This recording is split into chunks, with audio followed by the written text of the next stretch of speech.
Hey ho, Chris from Power Salad here, and I know this channel is normally dedicated to comedy, music, and funny things, which reminds me, we've got a new album out. Buy it! You can get it here. I always wanted to do this on a YouTube video. I'm going to put the little thing down here. And you can also listen to my weekly streaming comedy and music internet radio show thing, Power Salad's Cream Cheese Library, which can be listened to at dementiaradio.org, right here. Okay. But we're going to take a little bit of a different tack and do a little bit something different on this video, since it's already taken me a minute to get to that point. Sorry. And what I'm going to do now, I chat with a lot of people during my show, a lot of folks in the dementia chat room on the IRC, and everybody seems like freaked out, like, wow, man, you make jam? You make your own jam, dude? And I'm like, well, yeah, I mean, maybe because I learned it, and to me, there's nothing to it. But everybody's, oh, I can't do that. It's so ridiculously hard. And I'm here to tell you, it's really not hard at all. I mean, you read something in a cookbook, it may look ridiculously hard, but it's not. And to the best of my ability, I'll try to condense it down as I make this batch of jam so you can see what some Power Salad jam tastes like. Yeah! And if you're wondering about all these weird voices I do, I guess I should, while I'm blowing my own horn, I am also a voice actor, and you can hear my voice work here. Okay, enough of that. And so, to get ready for, you just preparing things, to be honest with you. Things like gathering up the implements and ingredients you're going to need to make the jam, pots, pans, fruit, things like that. I'll go through it all with you.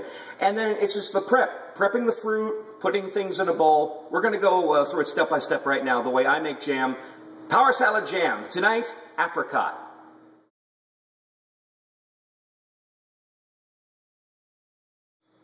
All right, well, obviously the very first thing you need if you're going to make apricot jam is a degree in psychology. No, apricots, right? Okay, so... Ooh, that one's a little, ooh, that one's definitely ready. Substitute whatever fruit you like. If it's peaches, blueberries, strawberries, whatever's in season, whatever's good, and whatever does not come out of a frickin' can unless you already canned it. Woohoo! All right, so fruit first. Okay, the jam is going to have to go somewhere, and that means jars. All right? You can pick these up at a hardware store, in the grocery store, any of that kind of thing. You need a pot to mix the jam in, and of course a stove of some kind, be it gas or electric, or solar powered, or whatever.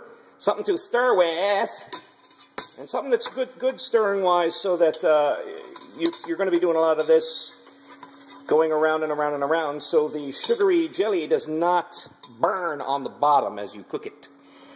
And to that end, you need sugar. Okay?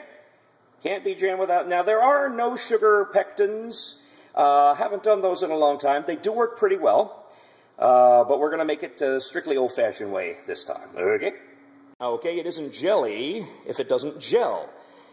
And it won't gel unless there's some kind of gelling mechanism, in this case, fruit pectin. Not essential, but extremely handy are a couple of kitchen implements related to canning. We have a funnel that is the size of the regular jar opening. So this sits right, I don't have one here, sits, well, you know, it sits like right, fits right there. You see, right on the top of the jar there, and then you pour your scaldingly burning hot semi-liquids down through there, and less leakage, less nastiness. Then this is the thing that you grab, and you can, when you're using a water bath canner and you've got boiling water and boiling stuff, you don't want to be going and grabbing this stuff by hand. So it's like, that's very interesting and wonderful to have these kind of tongs, if you will. You're going to want a clean dish towel, or some sort of towel, on which to put the freshly filled jars, whether or not you process them in the boiling water bath canner thingy. That can always be done in a plain old big pot of water, or in an actual canner, doesn't matter. If you're making jelly or jam, you don't necessarily have to boil them once you've canned it, once you've jarred it. Once this screw band is tight, if you can manage it, you turn it over, and you let it sit. As it heats, it will melt the rubber inside there, the little rubber gasket. And then once you turn it back over after about 5-10 minutes or so, you should hear it, which is the vacuum pulling the lid down, and making it nice and airtight. Preserving it. Hey, preserves. That's where that came from. You learn something new every day. Okay, you're going to want to check this before you start peeling any fruit or cutting up any fruit or anything like that. With every package of pectin, you will get kind of a recipe sheet and kind of instructions and whatnot, based on different kinds of fruit that take different amounts of fruit for a batch of jam. But we go with cooked jam recipes, whichever pectin it is you're using, okay? So you go with the cooked jam recipes, and how much fruit to buy? So 2.5 pounds of apricots, and it'll take 2 lemons because the apricots will turn brown. So you need the lemon juice in order to, keep it from going too brown there. So basically, for whichever fruit it is you're going to use, you just follow the directions to the T for that particular fruit, all right? So when you look over here, you've got your fruit to buy, and then you've got your actual ingredients you're going to use. So once you've chopped up all your apricots, berries, fruit, whatever, you're going to use a cup measure and or a half cup measure to measure out exactly the amount of chopped up fruit you're going to use. You're going to measure out exactly the amount of sugar you're going to use. And this tells you roughly about how much jelly it's going to make once it's all cooked and set up and everything. So since I know I've got more apricots than I need, I'm not necessarily going to do them all, chop them up, all of them just yet. I'll save a few out for Mrs. Salad to eat. And then I'll be measuring what I've got chopped when it's finished. So I'm going to do that right now.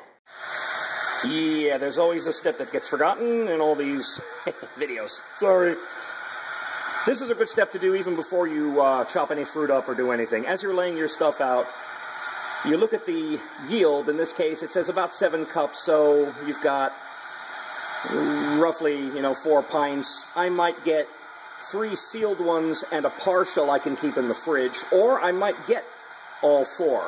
I really don't know until I finish the batch. But you want to go with as hot water as you can get out of your system. You want to fill all your jars. If you've not used them before, or rather if you have used them before, wash them. Soapy water. Also put in the lids and the screw bands. You want everything to be as clean as can possibly be, particularly if you're not using the boiling water bath. Because then we don't have the boiling of the thing and the sterilization and this, that, and the other thing. So you want this to be very, very clean. And those are covered and hot. They will stay hot for the duration of the cooking. And they will not, break when they won't be cold, so you won't break them when you put the boiling hot jam in there. All right, the sugar is measured out into a bowl because you're going to add it all at once at a certain point in the cooking. You pretty much dump it. And it has to be pretty precise, although you don't have to go counting individual grains of sugar or anything like that. It should be relatively straight on. And as if by magic, we have 1/3 cup of lemon juice from 2 lemons. I think if you had to, you could use some real lemon or the bottled crap, but, come on. What's 2 lemons going to run you? And it's just a little bit of time, and it's no preservatives and all that stuff, so there you go. And at this point, we'll all take a break so we can say, yee, puppy, puppy, puppy, ooh, hey, puppy. Hey, puppy. Hey, Spencer. Hey, puppy. And so I will be chopping them and watching as I put them in the cup measure there as it gets close to 3.5 cups, which is the prescribed amount for a batch. So we'll start chopping and come back to it.